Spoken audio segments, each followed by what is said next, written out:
Imagine like a cosmic ray traveling millions of light years through space. Right. And it traverses the whole vacuum of the galaxy only to penetrate the Earth's atmosphere, strike your house, and permanently break your smart lock. I mean, it sounds completely absurd, like a bad sci-fi movie plot. It really does, but as we're going to explore today, engineers are literally writing code to stop that exact scenario from happening right now. Yeah, and it really highlights the central illusion of the smart home. We are sold this, like, frictionless, glossy utopia where the lights perfectly adjust and soothing voices anticipate our needs. Yeah. But behind the drywall, the reality of keeping these ecosystems reliable is incredibly gritty. It is a constant mechanical tightrope walk. Welcome to Smart Home News and to this week's episode. Our mission today in this deep dive is to cut through the noise and figure out what actually matters for you, the person trying to build and maintain a local, reliable ecosystem. Because looking at this week's sources, there is a massive tension everywhere. On one hand, you have these flashy, headline-grabbing artificial intelligence promises, and on the other, you have the hidden, very physical limits of silicon and code. We are definitely looking at a masterclass in trade-offs this week. We are going to examine the exact boundaries between modern convenience, ecosystem lock-in, and the true, often hidden costs of local control. So let's jump right into the flashiest headline, which comes from Google's massive June 2026 AI rollout. They are officially launching the new Google Home speaker. Finally. Right. This is their first new dedicated smart speaker in 6 years, and it is explicitly marketed as, quote, built for Gemini. Yeah, Google's attempting a significant pivot here. I mean, smart speakers have largely languished over the past half-decade as like glorified egg timers and weather reporters. Yeah, pretty much. So Google is trying to position this hardware to finally fulfill that original promise of ambient computing, where conversational AI makes talking to your house feel entirely natural. And the release notes make huge promises, like no more rigid commands. The speaker is supposed to handle multiple requests at once, answer complex questions, and crucially, remember the context of what you were just talking about. Right. But reading through a hands-on report from The Verge, the reality is starkly different. They note that while the hardware looks beautiful, the actual Gemini for Home experience still feels entirely unfinished. Like it's struggling with basic tasks. And that struggle is incredibly revealing about the current limits of artificial intelligence in a physical space. It is, and it's fascinating because in the broader Google AI announcements, there's this glaring paradox. Google is having incredible success with local AI models. Yeah, the new Gemma stuff. Exactly. They just launched Gemma 412B, which is an advanced reasoning model that runs entirely locally on a standard laptop using just 16 gigabytes of memory. Right. So they have the tech to run highly capable reasoning on everyday hardware. Why is their dedicated smart home speaker, which is backed by the full power of their massive cloud servers, failing to reliably turn off the living room lights? Well, to understand that, you have to look at the mechanism of how large language models actually work. Models like Gemini or ChatGPT are fundamentally designed to predict text. Just guessing the next word. Exactly. They are probabilistic engines operating in a purely digital semantic realm. They generate the next most likely token. So if you ask a model to summarize a spreadsheet and it hallucinates a figure, it's a minor annoyance. Yeah. Yeah. You just backspace, you correct it, and you move on. Right. But predicting tokens in a chat interface is entirely different from translating those tokens into a rigid API schema for a physical device. Wait, I see where you're going with this. Yeah, because the smart home is deterministic, not probabilistic. It relies on strict APIs, application programming interfaces. A smart switch expects a very specific binary command, like true or false, on or off. Right. A smart speaker has to bridge the massive gap between abstract, probabilistic AI reasoning and physical deterministic hardware execution. So if I say, good night, and the AI decides the most probable next token involves securing the house, but it hallucinates the context and translates that into an API call that triggers the security alarm, unlocks the front door, and cranks the thermostat to 90 degrees.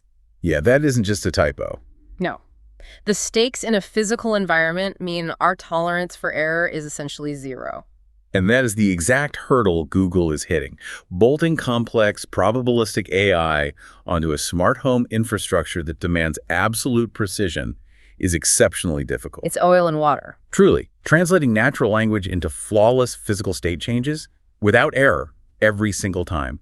might be the hardest environment for AI to conquer. And while Google is throwing endless cloud resources at adding complexity, other platforms are taking the exact opposite approach. Oh, definitely. They are actively pruning resources to keep their foundation stable. You see this perfectly with what Home Assistant announced this week. Yeah, Home Assistant is beloved for its local control and stability, but maintaining that stability requires some really hard choices.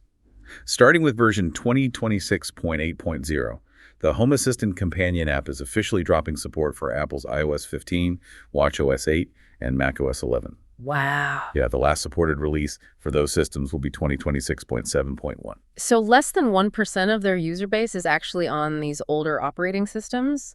But initially, when I read this, my mind immediately jumped to e-waste. Oh, sure. Because the entire philosophical point of platforms like Home Assistant is to keep older hardware alive and out of landfills. If they drop iOS 15, aren't they just forcing people to throw away their old wall-mounted iPads? That is the immediate fear. But we have to distinguish between deprecating smart home hardware and deprecating a native mobile app. Okay, so how is that different? Well, this is not planned obsolescence. It's strategic resource allocation driven by how software development actually works. Apple is officially dropping developer tool support for those older operating systems in September. So by Apple updating their developer tools like Xcode and the underlying WebKit APIs, the Home Assistant developers are put in a bind. Exactly. Every time they want to build a new feature, they have to maintain parallel code bases or build complex workarounds just to ensure the new code doesn't crash on an iPad from 6 years ago. Precisely. Trying to maintain backward compatibility with outdated Apple SDKs for less than 1% of users actively monopolizes developer time. By cutting that anchor, they free up the engineering resources to add features that the other 99% of the community have been begging for. Like what kind of features? Things like advanced Apple Watch complications and interactive iOS widgets. Oh, nice. And to be clear, on the hardware side, this doesn't brick your old iPad. If you have an iPad running iOS 15 mounted in your kitchen, you can still access and control your entire Home Assistant dashboard through the Safari web browser. Right. The web front end remains fully supported. Yeah, you just won't be able to run the latest native companion app. It's a completely reasonable compromise to keep the overall code base maintainable. It is a necessary pruning of the tree. If you want a platform to be resilient for a decade, you cannot drag every piece of legacy code with you forever. Yeah. Keeping track of these dependencies is honestly one of the hardest parts of this hobby. Like knowing which iPad OS supports which app version, which then connects to which hub. It's a constantly moving target. It really is. And if you're trying to figure out which devices actually fit your setup, smarthomecompare.com can help you compare smart home products by ecosystem, features, compatibility, and integrations before you buy. Because as we just saw, a seemingly minor Apple software update can completely change your wall-mounted hardware plans. Definitely. But, the software architecture is critical, but it only takes you so far. Eventually, you hit the hard limits of the physical infrastructure. Yeah. While Home Assistant is pruning app code, the engineers working on the Z-Wave protocol are fighting a deeply unglamorous, heroic battle at the firmware level. Oh, man, this was my absolute favorite read of the week. It was so good. The Z-Wave Alliance published an inside look by a veteran developer named Eric Ryherd on how they hardened Z-Wave firmware to survive impossible physical conditions. And the entire philosophy is built around avoiding a truck roll. Right. And Lockstate learned the hard way in 2017 what happens when you ignore this. That was a disaster. Yeah. They pushed out a bad firmware update to their Wi-Fi smart locks, and it bricked the locks completely. Yeah. Customers were locked out, and the devices couldn't even connect to Wi-Fi to download a fix. That is the ultimate nightmare scenario for a hardware company. Like, a truck roll means the device has failed so spectacularly that remote recovery is impossible. You have to physically send a technician in a truck to a customer's house, unscrew the dead metal from the door, and replace it. Yeah, Lockstate suffered so much reputational damage, they literally had to rebrand the company to Remote Lock. To prevent that, the Z-Wave Developer Guide offers 7 specific tips, and the underlying assumption is brilliant. You must assume the hardware is always broken. Yes. You assume queues are always full, components fail, and impossible states happen daily. It forces developers to engineer extreme resilience into the lowest levels of the code. And the technical mechanics of this are fascinating. For example, the guide explicitly tells developers to use for loops instead of while loops. This is such a great detail. Right. If a piece of code needs to wait for a physical component like a crystal oscillator to wake up, a lazy programmer uses a while loop. It essentially says, while the hardware is not ready, keep checking. But if that physical oscillator degrades or fails, the code just checks forever. The processor hangs, the device freezes, and you have a brick. Exactly. So how does a for loop fix it? A for loop bounds that action. It says, check this exact status 1,000 times. If it still hasn't responded, assume the hardware is dead, trigger an error state, and move on. Ah, I see. It prevents the software from freezing just because a physical microcomponent failed to initialize. And you have to understand why this matters for you, the end user. Think about an in-wall smart light switch. It is physically wired into the mains power of your house.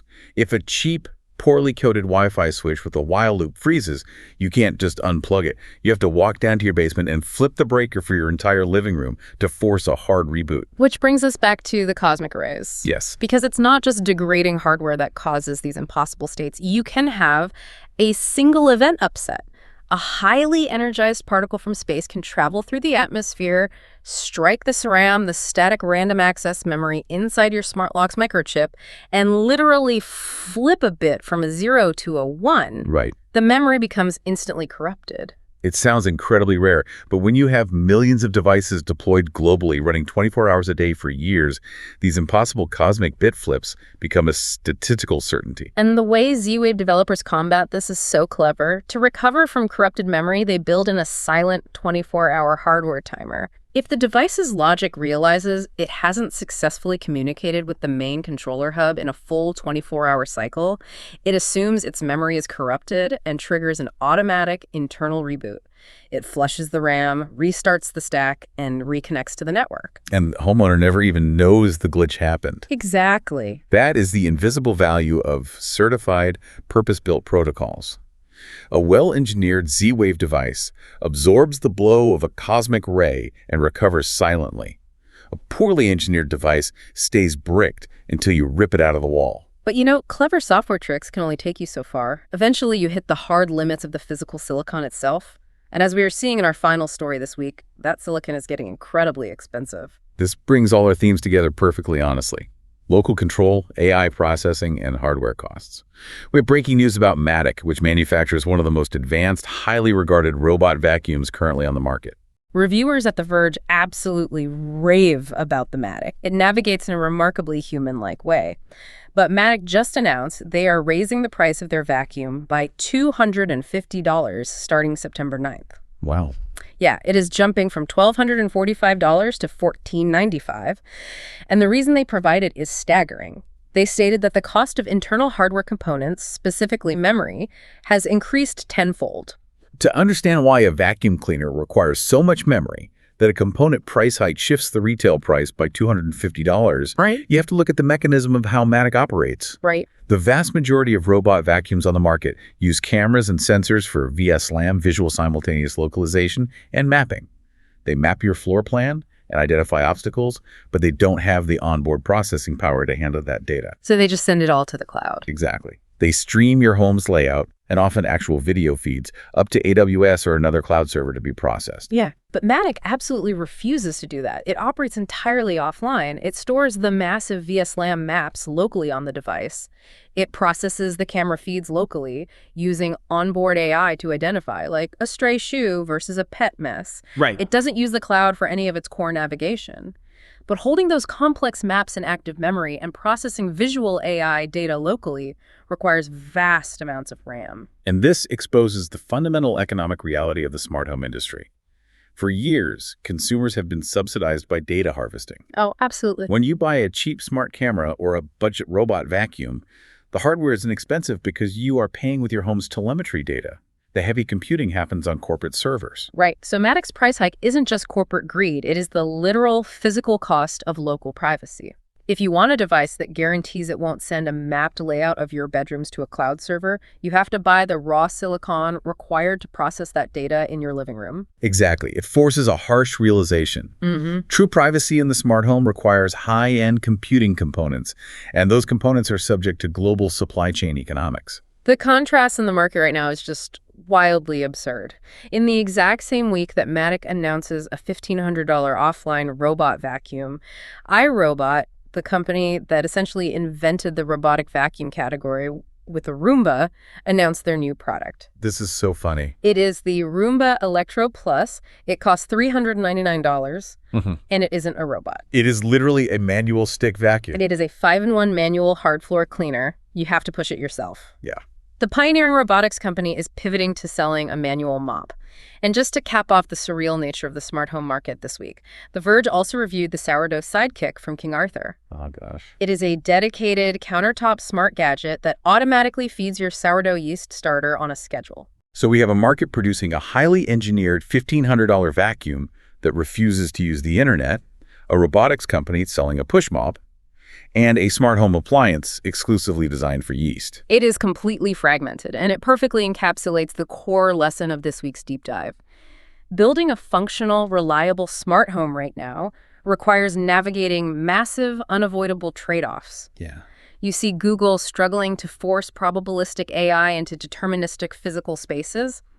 You see Home Assistant developers ruthlessly pruning legacy code just to maintain their foundation. You see Z-Wave engineers writing brilliant fail-safes to combat degrading hardware and cosmic radiation. And you see Matic charging a premium just to keep your floor plans out of the cloud. Every single choice involves balancing cutting-edge convenience against the physical constraints of silicon and code. Which leaves us with a critical dilemma to ponder as we look ahead. If the cost of memory and local compute continues to skyrocket to support these advanced offline capabilities, what happens to the market? Will the truly private, locally controlled smart home become a luxury status symbol exclusively for the wealthy? Are we heading toward a future where only those who can afford a massive hardware premium get to keep their data, leaving the middle class with no choice but to live in data-harvested, cloud-dependent homes? It is the defining question for the next decade of home technology. It really is. Well, thank you for joining us for this episode of Smart Home News. We appreciate you spending your time with us to look under the hood of these ecosystems. Definitely. If you found this week's report useful and want to help us out, please take a moment to rate the podcast and leave us a comment on Spotify or Apple Podcasts. It makes a huge difference. Until next week, check those code loops, keep your firmware updated, and we'll see you next time.